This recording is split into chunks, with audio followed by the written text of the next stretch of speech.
عظم الله أجرك. أجرنا وأجركم عظيم. عظم الله أجرك يا منصور. وأجرنا وأجركم عظيم. اجلس اجلس هنا. عظم الله أجركم. أجرنا وأجركم عظيم. اجلس اجلس اجلس وبدور وسأعمل. لا حول ولا قوة إلا بالله. ليش طارق ما جاب لي ذهب ولا فهمني إيش الموضوع؟ وبعدين موت وعزاء وأنا منتظر الذهب حقا علشان أعمل لي بيت القدم مو بيني. نفكر ببيت للدنيا نسينا ببيتنا بالآخرة. بس يمكن مقدر لي إن أنا أروح أدور الذهب وأحضر عزاء اللي شافه ومات ما شل معه من الدنيا حاجة.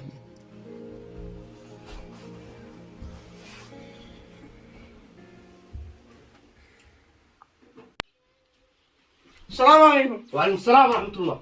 عظم الله أجركم. أجرنا وأجركم عظيم. أجرك يا باركم.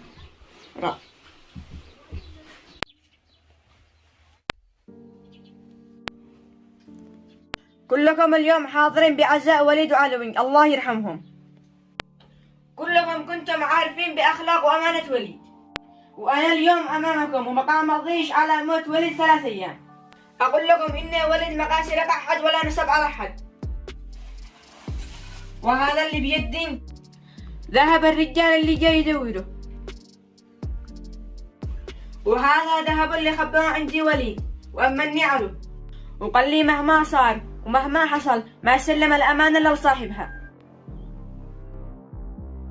وأنا الآن بشهادتكم كلكم أقول لكم إن وليد حافظ على الأمانة وصانه وما فرط به. تفضل يا عم ذهبك، والأمانة اللي كلمتني كلها صحيحة. بيض الله وجهك أمانتك وصلت. خلاص يا طارق الأمانة رجعت لأهلها وكل احنا شاهدين على أمانة وليد ووفائه حي ولا ميت. أمانة وليد رجع لأصحابه بعد ما سلم أمانته ربه.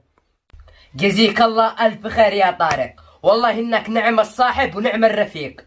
هذا من ذوقك يا عم منصور، ما في عندنا الواجب. هلو. يا أخي أنا جاي ذا الحين عب علي. يلا خلاص تمام جاي الآن. يلا الآن جاي.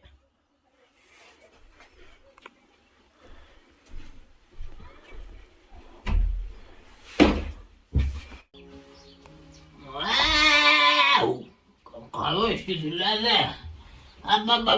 ايش ثلاثة. وين المعمد؟ لكم وليد معمد عن المعمد. يلا معمد ثلاثة.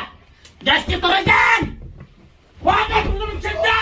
لا وش هذا خلعتهم دول. وليد معمد.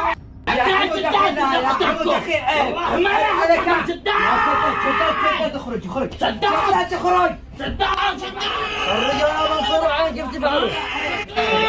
عيب يا شداد لو تضرب يا شداد. عليك كراع يا شداد. يا أخي قدر الله سقط الحقوا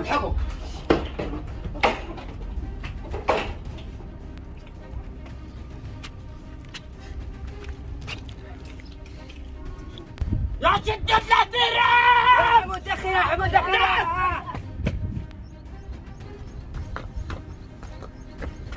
يا شداد. لا تستني خطر البوليس. حصل خير يا حمود أخي يا